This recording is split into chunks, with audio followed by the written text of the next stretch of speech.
أعوذ بالله من الشيطان الرجيم. بسم الله الرحمن الرحيم. شهد الله أنه لا إله إلا هو والملائكة وأولي العلم قائما بالقسط لا إله إلا هو العزيز الحكيم. صدق الله العلي العظيم. സൂറ all ഇമ്രാൻ്റെ 18-ാമത്തെ ആയത്തിലാണ് നമ്മളെത്തിയത്. അള്ളാഹുവാണ് കിതാബ് അവതരിപ്പിച്ചത്. മുമ്പ് തൗറാത്തും ഇഞ്ചീലും അവനാണ് അവതരിപ്പിച്ചത്. ഇപ്പോൾ ഫുർഖാനായിക്കൊണ്ട് ഖുർആനിനെ അവൻ അവതരിപ്പിക്കുന്നു. അള്ളാഹുവിൻ്റെ ആയത്തുകളെ തള്ളുന്നവർ, നിഷേധിക്കുന്നവർ, അവർക്ക് കഠിനമായ ശിക്ഷയുണ്ട് എന്നൊക്കെ പറഞ്ഞുകൊണ്ടാണ് സൂറ തുടങ്ങിയത്. പിന്നെ അള്ളാഹു പറഞ്ഞു, ഇന്നല്ലാഹ ലാ യഖ്ഫാ അലൈഹി ഷൈഉൻ ഫിൽ അർളി വലാ ഫിസ് സമാ. ആകാശങ്ങളിലും ഭൂമിയിലും അവനിൽ നിന്നും ഒളിക്കുന്ന ഒന്നുമില്ല. നിങ്ങളെ ഗർഭപാത്രത്തിൽ അവൻ ഉദ്ദേശിക്കുന്ന വിധം അവനാണ് രൂപപ്പെടുത്തിയത്. അവൻ അസീസാണ്, ഹക്കീമാണ്. അവൻ കിതാബ് അവതരിപ്പിച്ചു. അതിൽ മുഹ്കമായ ആയത്തുകളുണ്ട്. അതാണ് കിതാബിൻ്റെ അസ്ൽ. അതല്ലാത്ത മുതശാബിഹാത്തുമുണ്ട്. മനസ്സിൽ വക്രതയുള്ള ആളുകൾ ഫിത്തിന ആഗ്രഹിച്ചുകൊണ്ട് മുതശാബിഹാത്തിൻ്റെ പിന്നാലെ കൂടുന്നു. എന്നാൽ ഇൽമിൽ അടിയുറച്ച ആളുകൾ പറയുന്നത്, ഞങ്ങൾ എല്ലാത്തിലും ഈമാനുള്ളവരാണ്, എല്ലാം ഞങ്ങളുടെ റബ്ബിൽ നിന്നാണ്. വമാ യദ്ദക്കറു ഇല്ലാ ഊലുൽ അൽബാബ്. ഊലുൽ അൽബാബ് മാത്രമാണ് കാര്യങ്ങൾ ഗ്രഹിച്ച് മനസ്സിലാക്കുന്നത്. അവരുടെ ദുആയാണ് തുടർന്ന് പറഞ്ഞത്. 8-ാമത്തെ ആയത്തിൽ പറഞ്ഞത്, റബ്ബനാ ലാ തുസിഗ് ഖുലൂബനാ ബഅദ ഇദ് ഹദൈതന. നീ സന്മാർഗം നൽകിയതിനു ശേഷം ഞങ്ങളെ നീ തെറ്റിക്കല്ലേ, ഞങ്ങളുടെ കൽബിനെ നീ തെറ്റിക്കല്ലേ എന്ന് അവർ ദുആ ചെയ്യുന്നു. അതിനുശേഷം 10-ാമത്തെ ആയത്തിൽ വീണ്ടും നിഷേധികളെക്കുറിച്ച് പറഞ്ഞു. നേരത്തെ പറഞ്ഞിരുന്നവർക്ക് കഠിനമായ ശിക്ഷയുണ്ടെന്ന്. പക്ഷേ ഇവിടെ 10-ാമത്തെ ആയത്തിൽ പിന്നെയും പറഞ്ഞു, അവരുടെ ധനമോ അവരുടെ സമ്പത്ത്, അവരുടെ സന്താനങ്ങളോ ഒന്നും അവർക്ക് ഗുണം ചെയ്യുകയില്ല. കദബി ആലി ഫിർഔന വല്ലദീന മിൻ ഖബ്ലിഹിം. ഫിർഔനിനും അദ്ദേഹത്തിൻ്റെ മുമ്പുള്ള ആളുകൾക്കുമൊക്കെ സംഭവിച്ചതുപോലെ തന്നെയാണ്. കദബൂബി ആയാത്തിന്, അവർ നമ്മുടെ ആയത്തുകളെ നിഷേധിച്ചു. അള്ളാഹു അവരുടെ തിന്മ കാരണം അവരെ ശിക്ഷിച്ചു. തുടർന്ന് അള്ളാഹു പറയുന്നത്, ഖദ് കാന ലക്കും ആയത്തുൻ, നിങ്ങൾക്ക് ആയത്തുണ്ട്, ഫീ ഫിഅത്തൈനിൽ തഖത്ത, പരസ്പരം പോരാടിയ 2 ഗ്രൂപ്പിലും. ഒരു ഗ്രൂപ്പ് അള്ളാഹുവിൻ്റെ മാർഗത്തിൽ പോരാടിയവരും മറ്റൊരു ഗ്രൂപ്പ് കാഫിറത്തുൻ, കാഫിറുകളായ ഒരു ഗ്രൂപ്പുമായിരുന്നു, നിഷേധികളായ ഒരു ഗ്രൂപ്പുമായിരുന്നു, അവരുടെ ഗ്രൂപ്പായിരുന്നു. അവരെക്കുറിച്ച് അള്ളാഹു പറഞ്ഞു, സുയ്യിന ലിന്നാസി ഹുബ്ബു ഷഹവാതി മിനൻ നിസായി വൽ ബനീന വൽ ഖനാതീരിൽ മുഖന്തറ എന്ന് പറഞ്ഞ 14-ാമത്തെ ആയത്തിൽ. അത് നിഷേധികളായ ജനത്തെക്കുറിച്ചാണ്. അവർക്ക് സീനത്താക്കപ്പെട്ടിരിക്കുന്നത് സന്താനങ്ങളും ഭാര്യമാരും സ്വർണ്ണക്കൂമ്പാരങ്ങളും അങ്ങനെ തുടങ്ങി ദുനിയാവിൻ്റെ പല മത്താഹുകളുമാണ് അവർക്ക് ആകർഷണീയമായിട്ട് തോന്നുന്നത്. തുടർന്ന് പറയുന്നത്, ഖുൽ ഔനബ്ബിയുക്കും ബി ഖൈരിൻ മിൻ ദാലിക്കും, അതിനേക്കാളൊക്കെ നല്ലത് നിങ്ങൾക്ക് പറഞ്ഞു തരട്ടെ എന്ന് പറഞ്ഞിട്ടാണ് തഖ്വയുള്ള ആളുകൾക്ക് താഴ്ഭാഗത്ത് കൂടി അരുവികൾ ഒഴുകുന്ന തോട്ടങ്ങളുണ്ട്, അവർക്കതിൽ പരിശുദ്ധരായ ഇണകളുണ്ട് എന്നൊക്കെ പറഞ്ഞത്. പിന്നെ അവരുടെ ദുആയാണ് പറഞ്ഞത്. അവരുടെ ഏറ്റവും വലിയ പ്രത്യേകത ഇസ്തിഗ്ഫാറാണ്. യഖൂലൂന റബ്ബന ഇന്നന ആമന്ന, ഞങ്ങൾ നിന്നിൽ ഈമാനുള്ളവരാണ് എന്ന് പറഞ്ഞിട്ട് അവരുടനെ പറയുന്നത് ഫഗ്ഫിർ ലന എന്നാണ്. ഞങ്ങൾക്ക് നീ പുറത്തു തരണേ. ഫഗ്ഫിർ ലന ദുനൂബന വഖിന അദാബന്നാർ, നരകത്തിയിൽ നിന്ന് ഞങ്ങളെ നീ രക്ഷിക്കണേ എന്നാണ് അവർ പറയുന്നത്. അസ്വാബിരീന വസ്വാദിഖീന വൽ ഖാനിതീന വൽ മുൻഫിഖീന വൽ മുസ്തഗ്ഫിരീന ബിൽ അസ്ഹാർ. അവസാനം പറഞ്ഞതും പ്രഭാതങ്ങളിൽ അവർ ഇസ്തിഗ്ഫാർ ചെയ്യുന്നവരാണ്. ഇസ്തിഗ്ഫാറാണ് അവരുടെ ഏറ്റവും വലിയ മുഖമുദ്ര എന്നതാണ് ഈ ആയത്തിൽ നിന്ന് നമുക്ക് മനസ്സിലാകുന്നത്. തുടക്കത്തിലും അത് പറഞ്ഞു, അവസാനവും അത് പറഞ്ഞു. ഇതായിരുന്നു അവസാന ക്ലാസ്സിൽ നമ്മൾ പറഞ്ഞത്. റസൂലുള്ളാഹി സ്വല്ലല്ലാഹു അലൈഹി വസല്ലമയിൽ നിന്ന് റിപ്പോർട്ട് ചെയ്യപ്പെട്ടിട്ടുണ്ട്, വഇന്നീല അസ്തഗ്ഫിറുല്ലാഹ്, തീർച്ചയായിട്ടും ഞാൻ അള്ളാഹുവിനോട് ഇസ്തിഗ്ഫാർ ചെയ്യുന്നു, പാപമോചനം തേടുന്നു, ഫിൽ യൗമി മിഅത്ത മറ, ഒരു ദിവസം 100 പ്രാവശ്യം ഞാൻ അള്ളാഹുവിനോട് ഇസ്തിഗ്ഫാർ ചെയ്യുന്നു. ഒരു വിശ്വാസി അള്ളാഹുവിനോട് എത്രത്തോളം അടുക്കുന്നു അത്രത്തോളം അവൻ ഇസ്തിഗ്ഫാർ ചെയ്യും എന്നതിൻ്റെ തെളിവാണ് റസൂലുള്ളാഹി സ്വല്ലല്ലാഹു അലൈഹി വസല്ലമയുടെ ഈ വചനം. അള്ളാഹു ചെയ്ത നിഅമത്തുകൾക്ക് വേണ്ട വിധം ശുക്ർ ചെയ്യാൻ കഴിയുന്നില്ല എന്ന ബോധം ഒരു വിശ്വാസിക്കുണ്ടാകും. മാത്രമല്ല, അള്ളാഹുവിനെ ഓർക്കാതെ പോയ നിമിഷങ്ങളെ ഓർത്ത് വിശ്വാസി അള്ളാഹുവിനോട് ഇസ്തിഗ്ഫാർ ചെയ്യും. അതുപോലെ ചെറിയ ചെറിയ എല്ലാ വീഴ്ചകളെക്കുറിച്ച് ഓർത്തിട്ടും ഒരു വിശ്വാസി അള്ളാഹുവോട് ഇസ്തിഗ്ഫാർ ചെയ്തുകൊണ്ടേയിരിക്കും. അനസ് ഇബ്നു മാലിക് റളിയല്ലാഹു അൻഹുവിൽ നിന്ന് നിവേദനം ചെയ്യപ്പെട്ട ഒരു ഹദീസിൽ പറയുന്നത്, കുന്നാ നുഅ്മറു ഇദാ സ്വല്ലൈനാ മിനൽ ലൈലി അൻ നസ്തഗ്ഫിറ ഫി ആഖിരി സഹരി 70 മറ. പ്രഭാതത്തിൻ്റെ പുലരുന്നതിന് അവസാന സമയത്ത്, സഹറിൻ്റെ സമയത്ത് ഞങ്ങളോട് 70 തവണ ഇസ്തിഗ്ഫാർ ചെയ്യാൻ കൽപ്പിക്കപ്പെട്ടിരുന്നു എന്നാണ്. സ്വഹാബികളൊക്കെ ഒരുപാട് ഇസ്തിഗ്ഫാർ ചെയ്തിരുന്നു. സ്വഹാബികളിൽ നിന്നും റിപ്പോർട്ട് ചെയ്യപ്പെട്ടിട്ടുണ്ട്, റസൂലുള്ളാഹി സ്വല്ലല്ലാഹു അലൈഹി വസല്ലം വഫാത്തായതിനു ശേഷം ഇസ്തിഗ്ഫാർ മാത്രമാണ് ഞങ്ങൾക്ക് അഭയമായിട്ടുണ്ടായിരുന്നത്. കാരണം അള്ളാഹു പറയുന്നുണ്ട്, വമാ കാന അല്ലാഹു ലിയുഅദ്ദിബഹും വ അന്ത ഫീഹിം വമാ കാന അല്ലാഹു മുഅദ്ദിബഹും വഹും യസ്തഗ്ഫിറൂൻ എന്ന് പറയുന്നുണ്ട്. അള്ളാഹു അവരെ ശിക്ഷിക്കുകയില്ല നീ അവരുടെ ഇടയിലുള്ളപ്പോൾ. വ അന്ത ഫീഹിം വമാ കാന അല്ലാഹു മുഅദ്ദിബഹും വഹും യസ്തഗ്ഫിറൂൻ. അള്ളാഹു അവരെ ശിക്ഷിക്കുന്നവനല്ല അവർ ഇസ്തിഗ്ഫാർ ചെയ്യുമ്പോൾ. ഇപ്പോൾ റസൂലുള്ളാഹി വഫാത്തായതിനു ശേഷം ഇസ്തിഗ്ഫാറാണ് അഭയം. ഇസ്തിഗ്ഫാർ ചെയ്യുന്നവരുണ്ടെങ്കിൽ അവരെ അള്ളാഹു ശിക്ഷിക്കുകയില്ല എന്ന് അള്ളാഹു വാഗ്ദാനം ചെയ്തിട്ടുണ്ട് എന്ന് സ്വഹാബികൾ പറഞ്ഞിട്ടുണ്ട്.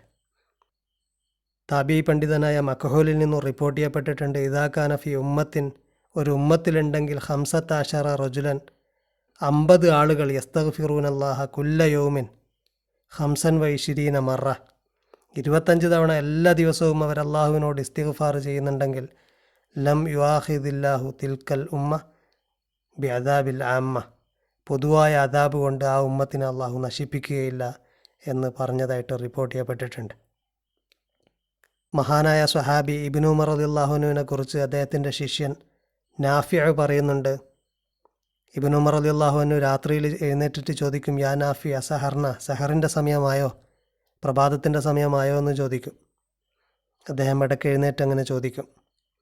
ഫൈദാ ഖുൽതു നഅം, ഞാൻ അതേ എന്ന് പറഞ്ഞാൽ ഫഹുവ യസ്തഗ്ഫിറു, അദ്ദേഹം വന്നിട്ട് ഇസ്തിഗ്ഫാർ ചെയ്തു തുടങ്ങും. അതേപോലെ ഇബ്രാഹിം ഇബ്നു ഹാത്തിബ് താബിയായ അദ്ദേഹത്തിൻ്റെ ഉപ്പയെക്കുറിച്ച് പറയുന്നു, ഖാല സമിഅതു റജുലൻ ഫി സഹരി ഫി നാഹിയത്തിൽ മസ്ജിദ് യഖൂലു യാ റബ്ബ് അമർത്തനി ഫതഅതുക്.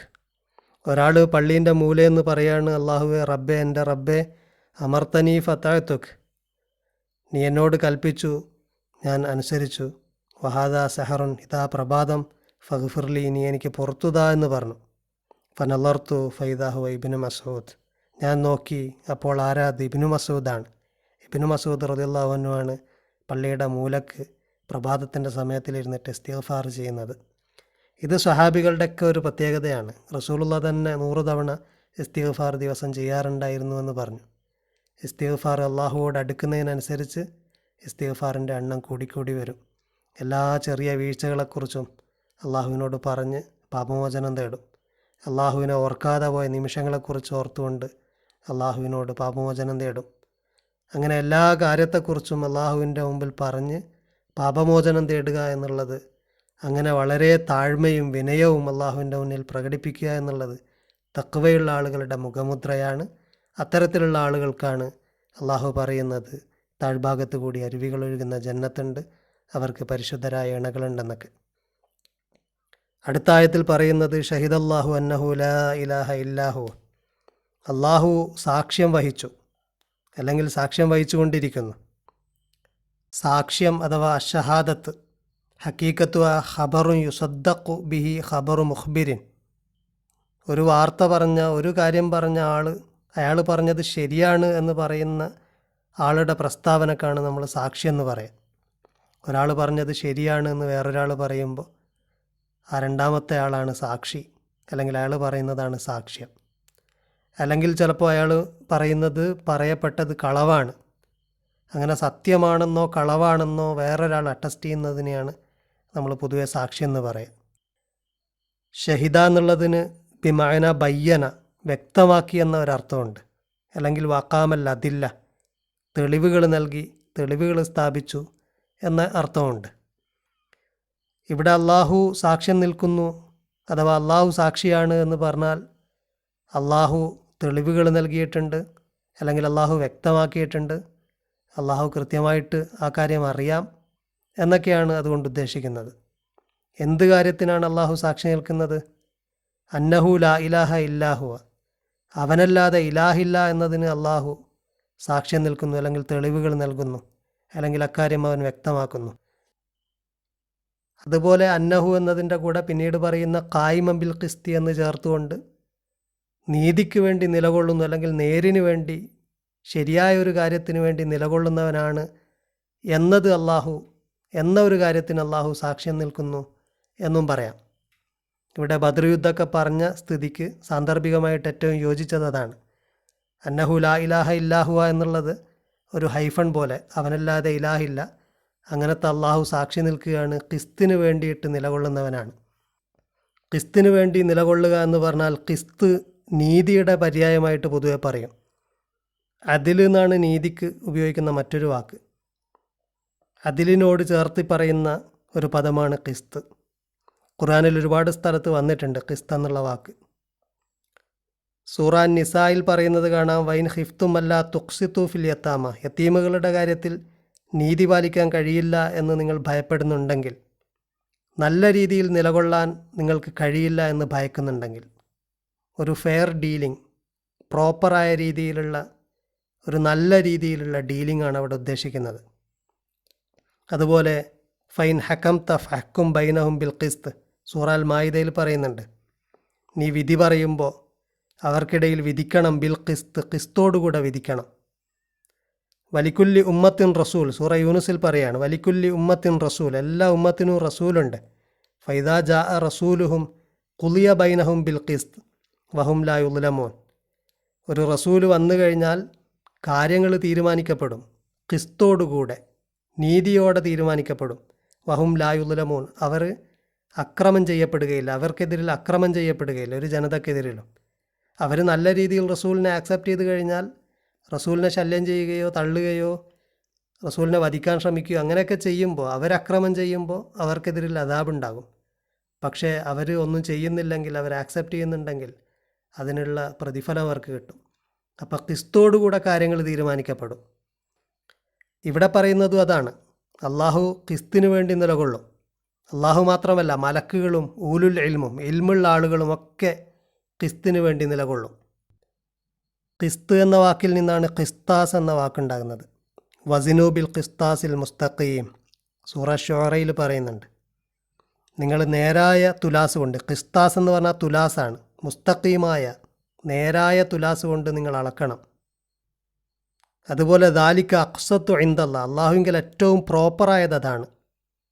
അങ്ങനെ ഖിസ്തിന് പ്രോപ്പർ, ശരിയായത്, നീതിയുള്ളത് എന്നൊക്കെയാണ് ഖിസ്തിനർത്ഥം. അള്ളാഹു ഏറ്റവും പ്രോപ്പറായിട്ടാണ് ഡീൽ ചെയ്യുക, നീതി സ്ഥാപിക്കുകയാണ് ചെയ്യുക, സത്യത്തിൻ്റെ കൂടെയാണ് നിൽക്കുക എന്നതിന് അള്ളാഹു തെളിവാണ്. ചരിത്ര സംഭവങ്ങൾ തെളിവാണ്, ബദ്ർ യുദ്ധം തെളിവാണ്, അങ്ങനെയുള്ള എല്ലാം തെളിവാണ്.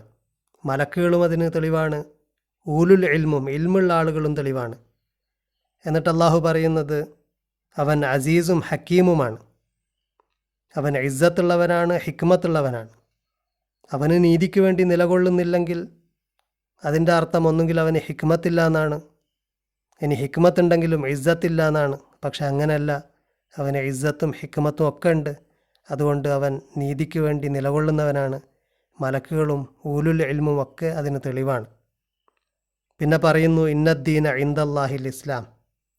മറ്റൊരു ഖിറാത്ത് അനുസരിച്ച് അന്നദ്ദീന ഇൻദല്ലാഹിൽ ഇസ്ലാം എന്നാണ്. ആ അന്ന എന്നുള്ളത് ഷഹിദയുടെ കൂടെ ചേർത്തിട്ടാണ്. ഷഹിദല്ലാഹു അന്നദ്ദീന ഇൻദല്ലാഹിൽ ഇസ്ലാം, അള്ളാഹു സാക്ഷ്യം വഹിക്കുന്നു, അന്നദ്ദീന ഇൻദല്ലാഹിൽ ഇസ്ലാം അതിനോട് ചേർത്തിയിട്ടാണ്. ദീൻ എന്നുള്ളത് അള്ളാഹുവിങ്കൽ ഇസ്ലാമാണ്. നമ്മുടെ ഖിറാത്ത് അനുസരിച്ചിട്ട് ഇന്നദ്ദീന ഇൻദല്ലാഹിൽ ഇസ്ലാം പുതിയൊരു സെൻറ്റൻസാണ്. തീർച്ചയായിട്ടും ദീൻ അള്ളാഹുവിങ്കൽ ഇസ്ലാമാകുന്നു. ദീൻ എന്ന വാക്കിനെക്കുറിച്ച് സൂറ ഫാത്തിഹയിൽ തന്നെ നമ്മൾ വിശദീകരിച്ചതാണ്. അതിൻ്റെ ഭാഷാർത്ഥം പ്രതിഫലമെന്നാണ്. പ്രതിഫലം ആഗ്രഹിച്ചുകൊണ്ടാണ് ദൈവങ്ങളെ ആരാധിക്കുന്നതും നേർച്ചകൾ നൽകിയിരുന്നതുമൊക്കെ.